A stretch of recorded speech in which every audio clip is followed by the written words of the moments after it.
everyone, I'm Dan Albers, and welcome to I'll Tell You What. And we are back here for another podcast, and super excited to, we got a lot of topics, and I'll tell you what, if we were allowed to play this without the music rights and all that, I'd be playing Welcome to the Jungle right now. I am so fired up. That would be a great intro. I'm telling you what, I'm so fired up about this because the Bengals did something.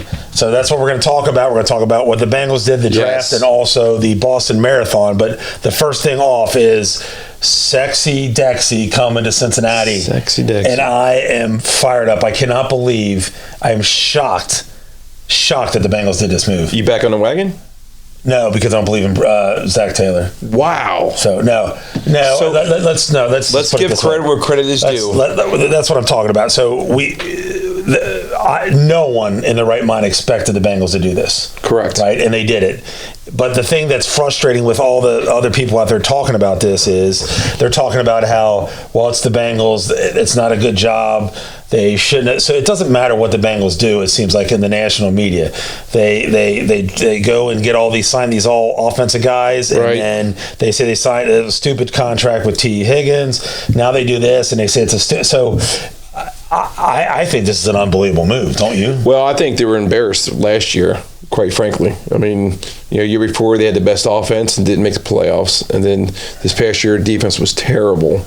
And so they've gone out and they've gone a lot of free agents, and we're going to see how good they are. But obviously, this was a huge pickup.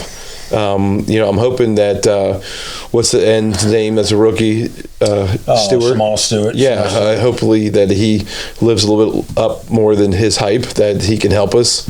And if Sexy Dexy can come in and help clog the middle. A couple things. Love his press conference. Yeah. He was going nuts. And Steve, that's the kind of dance I can do. I actually thought it was you when I was watching the Sexy Dexy dance. I can definitely. I think it's going to catch on here. I think it will. Yeah, you see people in the stands doing that. I can, and what's really cool about it too, you could see the excitement in the locker room. All the guys that were getting interviewed, the excitement that they had in there. They're excited to have him, and he's really good friends with B.J. Hill. Yeah, I saw that. I think that might have had something to do with it, but I mean, I think it's a great move. They were talking on the radio today, but everybody's going to do it. They're going to see what was the number 10 pick overall by the Giants, and they're going to see how that guy did. Right. And if that guy goes good, then all of a sudden he's going to be a bust, and all that. But did you see Andrew Whitworth? No. His comments he made? No. Unbelievable. What did he say? So he was on Pat McAfee's show. Okay. And they were kind of like, hey, what do you think? Why did, Trey Hendrickson, why, they let him go. He's a big defensive end. He goes, the difference in that, he goes, you can run at Trey Hendrickson. You can run at him. He can't stop the run. Yeah, he's going to get his sacks. Yeah, he's going to do this. But you can run at Trey Hendrickson all day long. Sexy Dexy, you can't run on him. Wow. And he puts on just as much pressure as Trey Hendrickson. So he basically called out Trey Hendrickson. Well, not that you have to gauge it, but a lot of the national media, and you watch a lot of Sports Center and everything like that, I mean, they're all saying it was a great pickup for the Bengals, and I think it's twofold. It's a great pickup, but it's also, unfortunately, the history of the Bengals have not fared so well in their drafts. Yeah, they haven't, and it just got me to thinking, Steve, about let's first get into some of the draft trades that the Bengals have had, right? Okay. And so the history of the Bengals in drafts have not been great on trades. No. And obviously the big one that everybody sticks out to is the Kajana Carter. Yeah. I mean, I thought it was a great move at the time. Yeah. Because Kajana Carter was one of the best running backs coming out. Well, ifs and buts, we just don't know because he got hurt. Right. And that's exactly right. Is that just bad luck? But again, think about that they didn't have a good line. They weren't very good. No. And you can't get a running back if you don't have a line. You can't have a good quarterback if you don't have a line. You can ask a lot of quarterbacks that. Right. David Klingler. So, I mean, some of those trades that they've had, some of the other ones, they did a trade for David Klingler. Do you remember that? Yes. They traded up to get David Klingler. Right. That was another big one that they had. Didn't they trade up to get Jeff Blake? No. I don't think they. I thought they traded up to get him. I think that. And he was like a 1-year wonder in college, and then he. I think he was just like either a draft or I think he got cut and he got picked up. I think he was like a waiver. Yeah. What? I don't think they drafted him. I thought that was a draft. Well, pick. what about the other one? The pre-draft in 1998 with Big Daddy. Big Daddy. And he was a big bust. Thinking about that, all these people that rejected the Bengals, like these picks, everybody projected Big Daddy to be number one and Kajana to be number one. Correct. And they just didn't. It was just snake bitten by the Bengals. Right. No, that's exactly right. I mean, you could point 100 different ways of why things happen, but kind of like the coaches for both the Reds and the Bengals. If they were let go, if Zach Taylor were let go, would he be a head coach anywhere else? I don't think so. Okay, maybe the same thing for the general manager. I don't know, but there has to be some luck involved in bad luck that they've had. I agree, but I guess here's my whole thing too with this whole. I just don't trust. I mean, what has Duke Tobin really have? What does he really have done? He hasn't really had. Okay, yes, he got Jamar Chase. Yes, he got. Those are no-brainers, right? Right. But overall, he doesn't draft very well besides that. Do you know what I mean? Like, I don't know if so I'm kind of leery about it. And what was kind of interesting today, and obviously give credit to Mo Egger because I was listening to him today, and he was saying something about, he heard that the Bengals were going to draft, and I'm drawing a blank on his name now, some guy that was number 10 overall that was a defensive tackle out of Clemson that nobody ever heard of, and they said that's what someone reported that the Bengals were going to go to. And can you imagine if that would have been done? So that's what I'm saying. I don't know if I fully trust Duke Tobin. Well, and that's what's hard about it is I love this pick, and I love everything that they've done this offseason with getting, the guy from Seattle, getting Cook, all those guys. I think it's a step in the right direction, but now, like you said, they got to perform. Well, they do. I mean, it's just like Stewart. I mean, so we got this guy, and we thought he was going to be the heir apparent to Hendrickson, right? Stewart. Yeah. And we look at his stats from college, and he had like 2 sacks. Yeah. It's like, wait a minute. I thought this guy was, prolific first-round draft pick. Was going to be instant. Right. And it didn't. Well, but don't you think that the Bengals didn't have really good defensive linemen? B.J. Hill was it, right? Yeah, pretty much. So they didn't get any pressure. So there's no pressure up the middle. I know. And they double team the ends or whatever. Right. So I think now when you get Sexy Dexy, and you get the guy that got signed from Minnesota, they got him too as well. So you get these guys that's going to make a little bit more pressure. The covers are going to be cornered. So there's a lot of things in perspective here that's going to help, I think. Do you think that losing Geno Atkins a couple years ago affected Trey Hendrickson in his sack total? That's a long time. I mean, Geno was a long. Yeah, has it been more than a handful of years ago? Oh, heck really? Yeah. Oh, you were. I am combining your research, man. That's man. That ain't good. I mean, that's.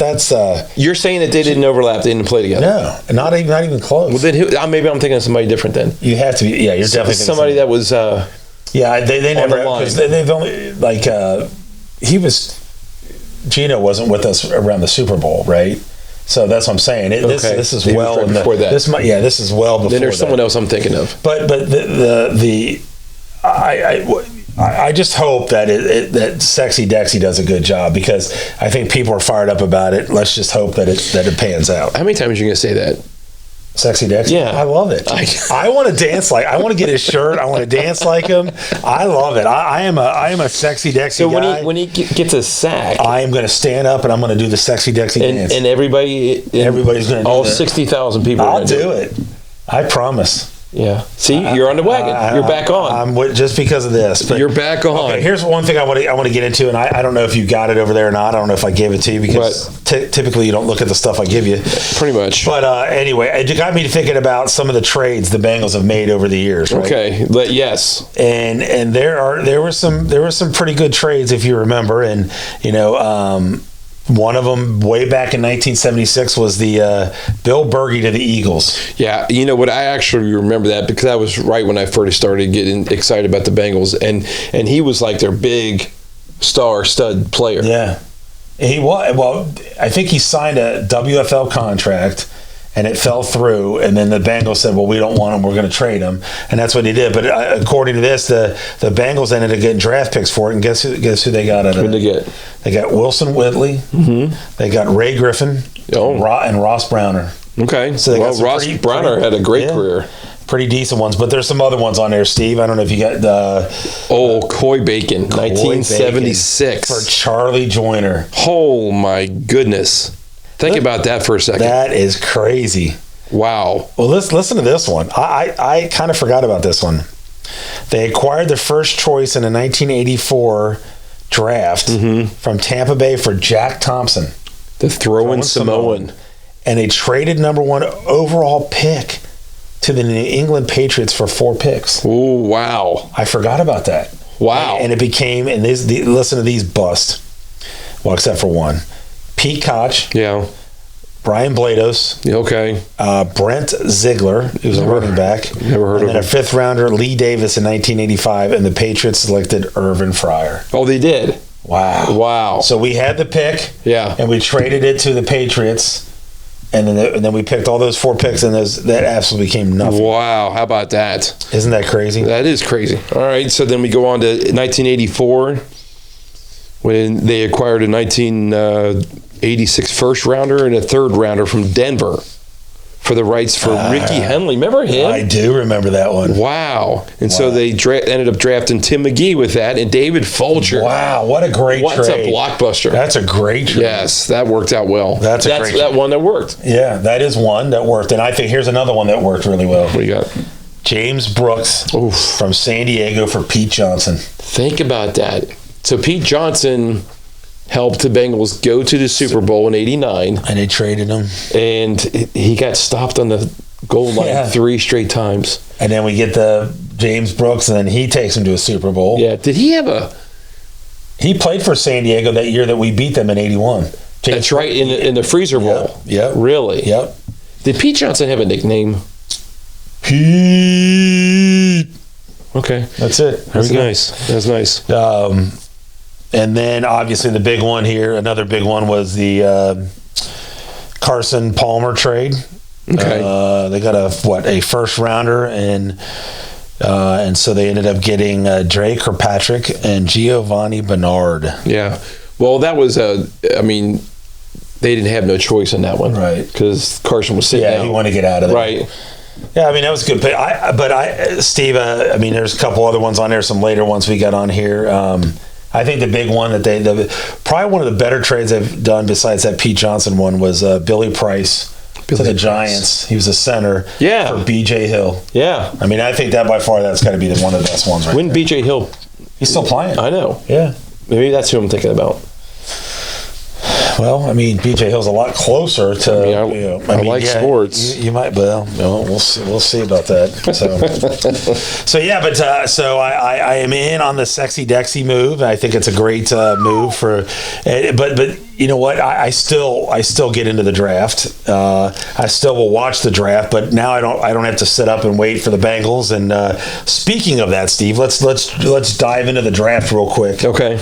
So I'm not sure if you know how far back that the draft has gone. You know? The actual, so you mean the show or just the draft itself? No, I do not know this. I did not know this either. 1936. So how did they do that? It said it was created to promote competitive parity. Before then, college players could sign with anybody they wanted. How about that? Really? And so they decided that they were going to go ahead and Philadelphia Eagles co-owner and commissioner back then, Bert Bell, proposed the draft in 1935. The owners unanimously decided that would be okay. The first draft was held February the 8th, 1936 at the Ritz-Carlton Hotel in Philadelphia, and only 90 players were eligible. Well, what makes them eligible? It didn't say. Just that it said it was very low key, a 9-round affair. So that's funny. 90 guys, 9-round affair, and no fanfare, and teams picked in reverse order the previous season standings. Okay. So that makes kind of sense. That does make sense. What they're doing now. Yeah, but it's such a spectacle now. Yeah, and it's in Pittsburgh this year. Do you remember like back in the 70s and all that, like they had like 30 rounds. Like they had an ungodly amount of rounds. Do you remember that? Yeah. I mean, they had like 30 rounds, and then they kind of brought it back down. Well, baseball does that too. They used to have like but don't you think it's a little different than? Don't you think it should be a little different than baseball? Because there's really no minor leagues in football. Correct. There's minor leagues in baseball. That kind of makes sense. You can fill the teams. Right. And the other thing too is the rule changes, all that stuff, and compensatory picks, all that. So things have changed a lot. I mean, it's been pretty big. I tell you what. There you go. I'll tell you what. Oh, you're way late on this. I am bad. Oh. You're laughing at me. Thank you. There you go. There you go. I tell you what. No, the draft itself, the AFC North is going to be so competitive. Would you agree? I think it's going to be between the Ravens and the Bengals. The Steelers don't know who their quarterback is right now, and the Browns are just a cluster. So I think it's between the Bengals and the Ravens. Yeah, I wouldn't count out the Steelers. Well, who's the quarterback? Rodgers hasn't committed yet. Well, yeah. I mean, and so they really don't know. It would be Ohio State quarterback. That was Howard, what an Howard? Yeah. Could be, but I don't know. I just don't see them. I just think the Bengals and the Ravens right now are the two teams to beat. I would agree with you. They're definitely the two top dogs, but you can't. I wouldn't count out even the Browns as much as they suck. I mean, they're still going to be, I think, competitive. Speaking of all this though, with the draft coming up, I don't know if you get into it like I do. I literally can sit there and watch it Thursday, Friday, Saturday. So I could watch the whole freaking draft. I get into it that much. Yeah. And I don't know if it's just because of the college football that I watch or whatever it is, but do you get into it as much as everybody else does? I mean, I have a vested interest, obviously, for the Bengals. Right. And then to see who our competition is and, who they pick up. But I usually drift off after the second round. Wow, I guess I'm the only crazy one that sits. No, you're a football guy. Every. Okay, Brian Kelly. Oh my God. No, I mean, I just love it, and but again, these picks. I mean, it's a crapshoot. I don't care what anybody says. It's a crapshoot. Well, and going back to what we started with is that I am perfectly happy with a proven pick with. What do you call them? What's this? Sexy Dexy, baby. And that they got somebody that's proven, right? Because look what happens. They sign these guys, and they say, oh, you got a year under your belt. Then maybe year 2 they start, playing a little bit, and then year 3. Well, by that time their contract is done, right? And they're going somewhere else. No, I agree. I agree. I think the having the name, and knowing what you're getting, and think about it. Bengals did this when they went to the Super Bowl. That's kind of what they did. They went and got Trey Hendrickson. They got some free agents. They did all this stuff. Yeah, and they had known people. They didn't have to depend on the draft. Well, that's why I'm saying with Duke Tobin. Do you trust what Duke Tobin does? Well, we're going to have to because from the looks of it, and I think they've heard the fan base loud and clear that this is all or bust coming up here. I mean, it really is because we're running out of daylight here with Joe Burrow. So this is all or bust this year and next year. I mean, we have to win the Super Bowl the next 2 years. So saying that, is the scapegoat going to be Taylor and Tobin if they don't win? It's scapegoat or goat. You call it. I mean, because they're either going to be a legend or they're going to be vilified. Do you trust Zach Taylor? I think there's too much that goes into putting the credit or discredit into him. I think you got to start with the general manager who's putting the product on the field. And, Zach Taylor is an offensive-minded guy. Yes, there's some things that we all question, but the fact that they're going to get in the defense, we know that we have the offense and we have the best quarterback in the league, the best wide receiver in the league. We have a above average line now, which thank goodness, because we're trying to protect a Cadillac. and Joe Burrow, and now we're trying to get some defense to beef it up, because how many times the last 2 years we score over 30 points and still lose? Right. Do you go with this this analogy that everybody's putting out there about Joe Burrow's demanded all these things? No. I know, everybody's throwing that out. And he demanded, and he's going to leave if they don't do it. Blah blah blah blah blah blah. Which I don't agree with that either. I don't buy that. I mean, his status, may say that. People may think that, right. But no. Yeah, I don't think so either. I think it's kind of lazy. He's worried about being perfect, because that's what he is, perfectionist, and we all got to worry about him being healthy. And the last thing on this is you got to think about this. So their line played really, really well last year. They came on. They needed to get Reisner back, and they did. Yep. So they played really, really well. And then if you think about it, their defense did suck, right? Yeah. But later in the year, the defense got a lot better. It did. It really did. A lot better. Yeah. So I still feel they have to get a linebacker. Yeah. They got the line now. They got they have to get a linebacker and a defensive back. They get those two things, I'll be pretty happy. Maybe that's what they'll focus on in the draft. Yeah, I think that's what they're going to have to do. And speaking of the draft, that I get into it, and I was telling you about that. How crazy is it that Fernando Mendoza is going to be the number one pick?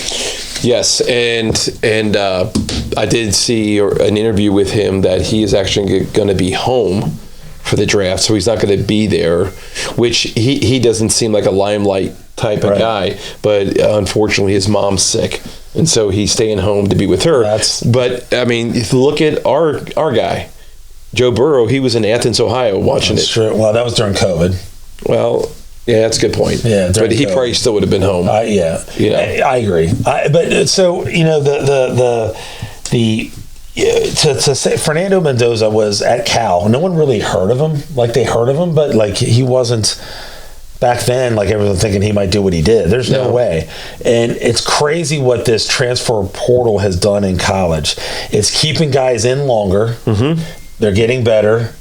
And they're better ready, more suited for the NFL. Now, they're also, I wonder if this will help. They're getting paid, right? But does someone teach them how to manage their money? I mean, think about that. Yep. Because now they're managing their money. Yeah. And now they're basically they're practicing free agency. Right. And so that's what Mendoza has done, right? Well, these guys have done, and they stayed in longer, and they've done. A lot of these guys would have left as a sophomore, right? 100%. So, I mean, it's kind of crazy. And the other thing, Steve, is how good is Ohio State's possibly going to have, I don't know, 6 guys. I don't know how many it is now that they were saying. It could be drafted in the top whatever. Yeah. I mean, you got Caleb Downs, and you've got the guy that everybody wanted with Styles. They got this Arvell Reese. I mean, these guys are like big-time stuff right here. They are, yeah. And that doesn't, as everybody analyzes it, that doesn't bode well that, you have that much talent and you don't win at all. Yeah, that's true. But and I think the guy that I'm intrigued by is Jeremiah Love, the guy from Notre Dame. Yeah. Where is he going to go?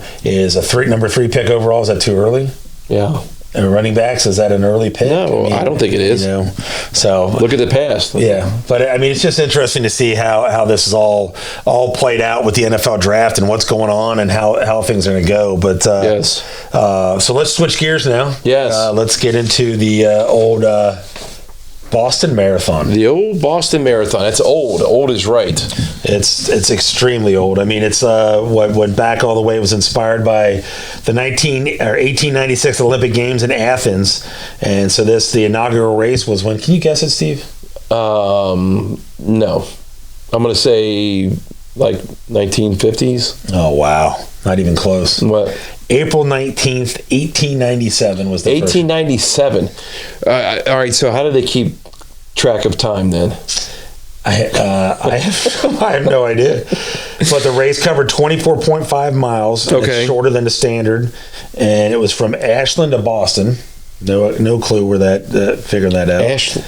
Yeah. The course was later standardized to the 26.2 miles. So could anybody run it? No.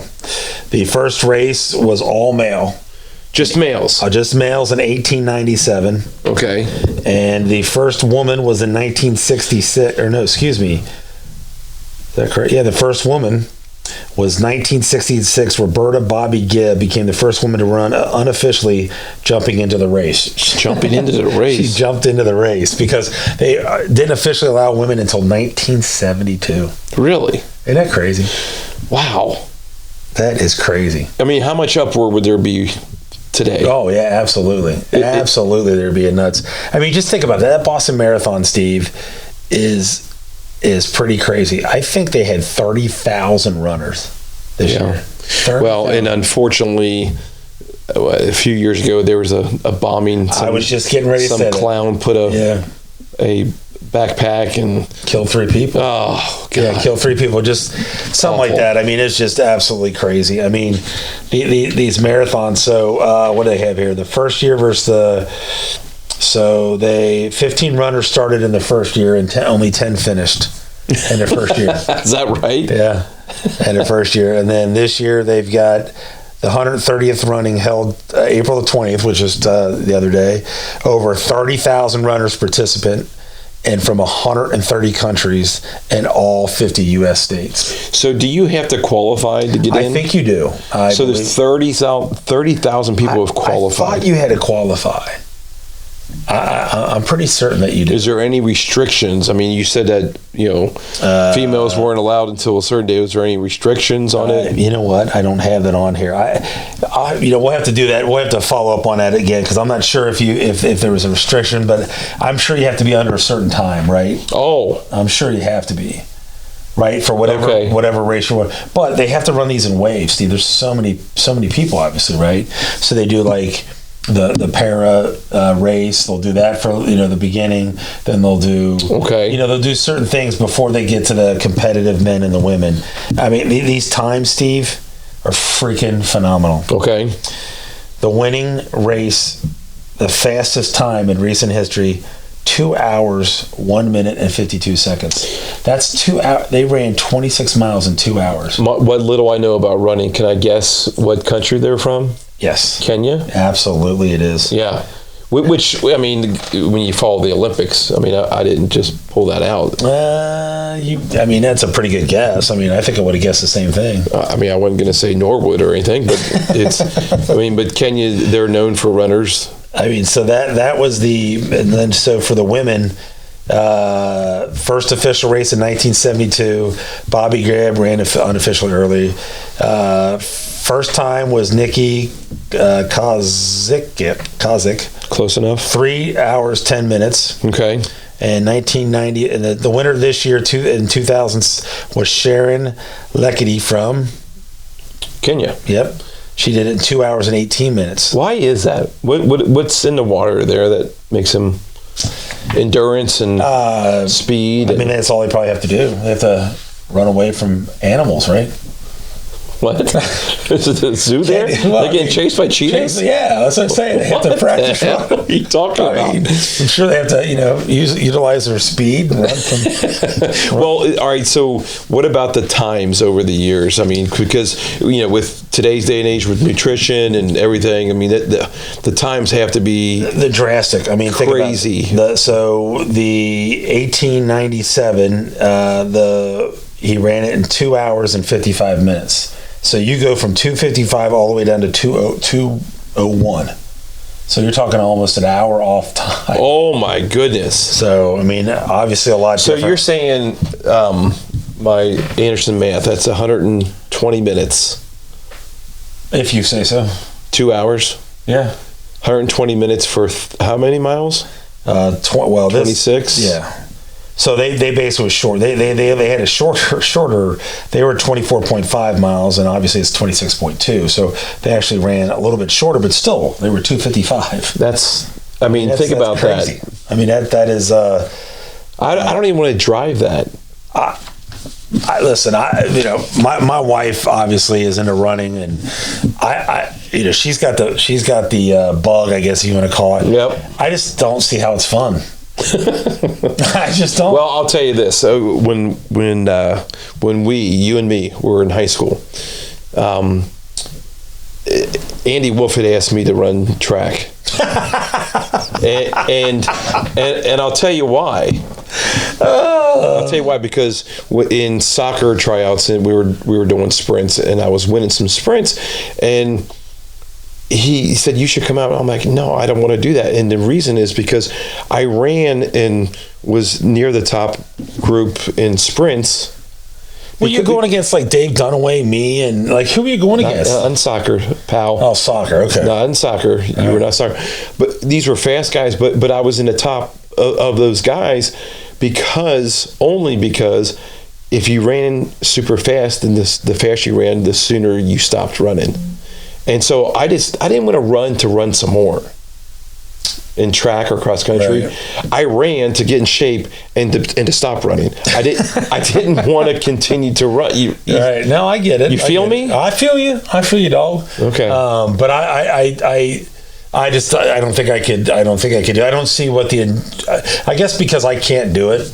Because I hurt, my back hurts, my leg hurts, my knee hurts. I've seen you run since you were like 10. Good. I mean, I'm like pounded. It has nothing to do with today. I'm like Fred Flintstone, you know. Well, I mean, I'm pounding it pretty hard, but I mean, I give them credit because they've obviously got a lot of dedication, love for it. All right, but let me ask you this, because this just came out, and I need to get some confirmation from you, because this is a big event, right? Especially for runners. Right.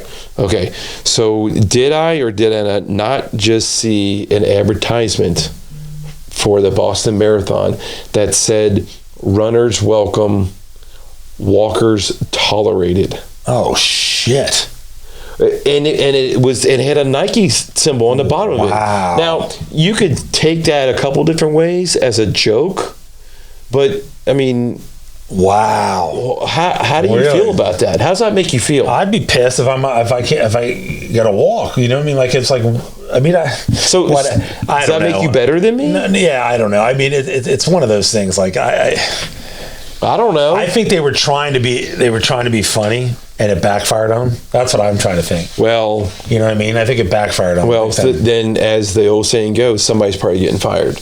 Because that's just not okay. It's not. I mean, I just think it's funny that they try to do that and be funny about it, and obviously it's not, because a lot of people, I'm sure, are in an uproar about it. I'm sure if you go right now on TikTok, it's a big thing. I mean, compare that to like other sports, like you're coaching football and you advertise, strong, tough guys wanted, weak guys, I guess. Yeah.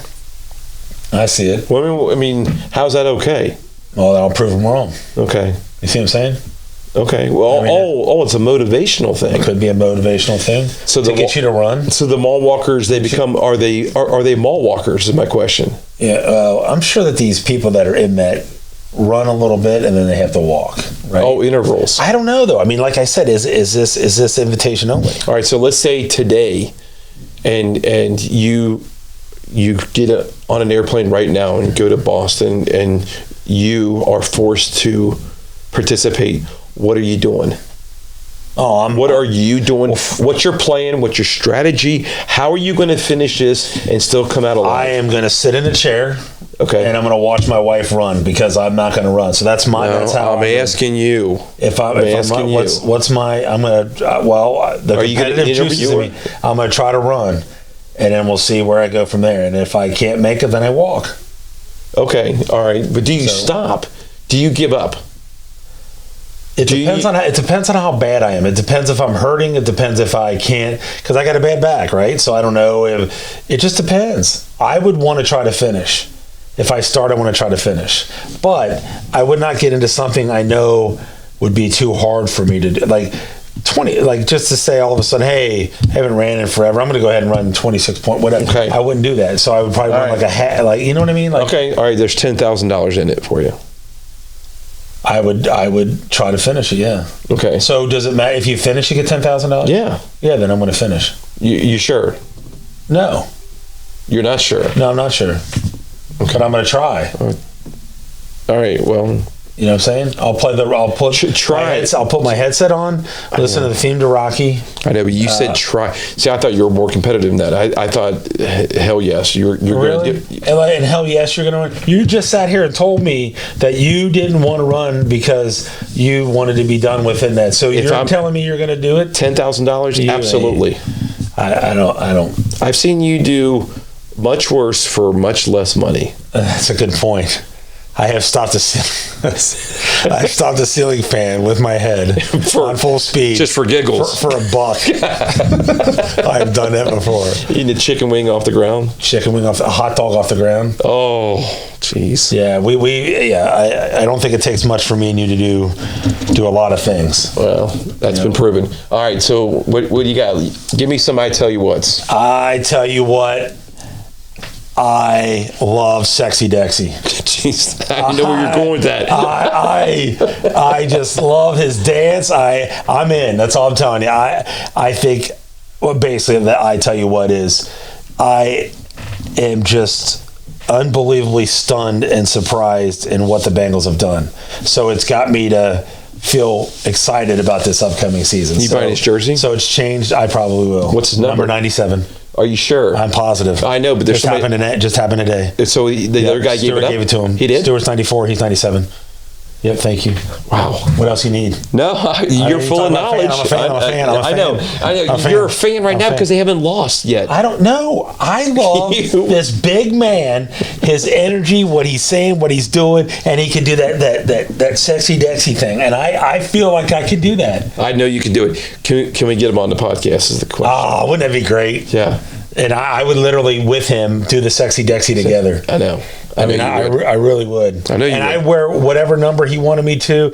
He wanted me to, tight. I don't care. I do whatever. Okay. So so it's a pretty obvious. I'll tell you what for me this weekend, and I'll tell you what I'm looking forward to the draft to see what the Bengals do in the second round. Spoken like a true football guy. Thank you very much. Now, what do you got? All right. Why are you talking like Brian Kelly all of a sudden? Huh? I just want to give it to you because I know you love him so much. Jesus Christ. All right, so I'm going to stick with what I did last week on this date in history. Don't look. All right. Don't look. All right. So my I tell you whats are really interesting. I think you can choose to poo-poo it all you want because you usually do, is what happens on this particular date in history. And so this particular date, April 21st, okay, 1789. We're going to start off with this. Oh, so we're doing the dates now. We're not doing it. I tell you what. You're doing dates on me? Is that what you're doing? It's all the same. Okay. All right. The first. The first? Yeah, I know. The very first vice president was voted in John Adams. You did not know that. You did. I wanted to throw that in there. Are you just see? Now you're trying to be a dick. I mean, you're just trying to throw this stuff out here. I'm giving you knowledge. You're worried about some dance, and I'm giving you knowledge. Is that where the next thing is? The beer came from? The what? The beer. What beer? Like Adam, and they're like a. No, not that John Adams. Okay. No. Okay, go ahead. No. 1904. Oh, Jesus. Daniel. Ty Cobb made his debut. Wow, that's pretty good, Steve. How about that? He played for the Augusta Tourists. Where did you get all this information? Danny, I have this stored right up here, pal. Okay. All right, 1918. You ready for this one? Right? The Red Baron was shot down. No. Yes, in the war. Yeah. Thank God they made a pizza after it. Shot down in France, and the guy died, and we celebrate him now with the pizza and Snoopy. Yeah. 1956. Okay. Joe DiMaggio started Coffee Mate. No. Okay. Elvis had his first hit record. Here we go. Heartbreak Hotel. Oh, here we go. It reached number one. Okay. I mean, how can you not love that? I know. I agree with you. It's nostalgic. It's really cool. All right. 1977. You ready for this one? George Foster hit 32 home runs before 52. But, I know, all right. So Billy Martin, okay, was so mad about his Yankees team that he put all the starters' names in a hat and pulled them out. And that was the starting lineup. That's pretty sweet. I love that. And they won. They beat the Blue Jays 8-6. Do you remember doing this with me when we played softball? Yes, we did that. So that was for beer and. I know, but that was so cool. But we did a thing, but we did it with cards. Yeah. And you picked a card. If you drew a 1, you're a pitcher. 2, that was a lot of fun. That was fun. So I think that's pretty cool that he did that. Yeah, that wasn't this date though. My bad. Okay. My bad. 1989, Field of Dreams debuted. Wow. Kevin Costner. That's big. Okay. The last one I know hits home with you is 10 years ago today. Okay. All right. I know you had all of his records. Gary Carter did something. No. Gary Carter, no. Prince died 10 years ago today. Okay, now here's the thing. Okay, do you remember the song "Let's Go Crazy"? Yeah. All right. Don't let the elevator take you down. Yeah. Right. He died in an elevator.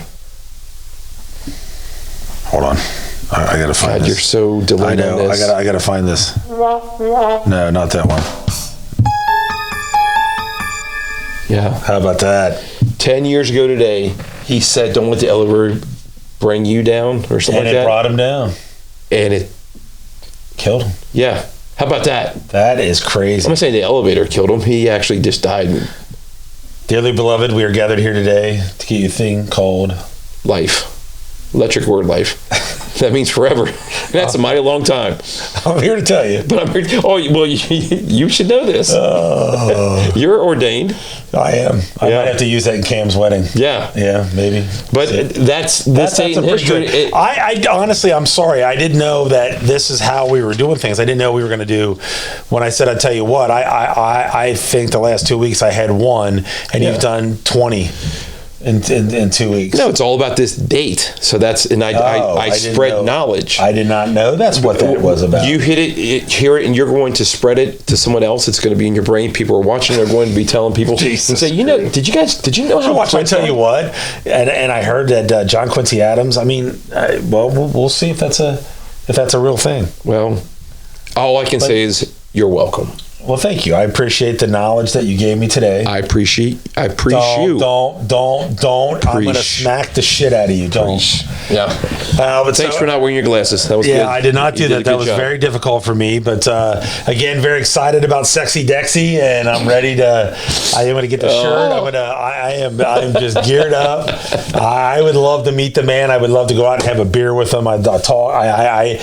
I think I am the white Sexy Dexy. I think you are too. I think he can eat probably because too. I mean, think about how many times I take my shirt off at events and show my belly. Right. So I think we'd fit perfectly together. Well, I just can't wait to see you on the big Jumbotron. Oh, God, how cool would that be? Yeah. So, again, we appreciate everybody out there watching, listening, and dropping us any emails. We love everybody, what they've been doing. You can watch us on Apple, Spotify, YouTube, TikTok. We're on all the major social medias. And, again, if you see this button down here, like and subscribe to YouTube and keep us going. We really appreciate it. And we got some more guests lined up for us. We're going to have some interviews coming back again. Yep. We've got someone that was speaking of running.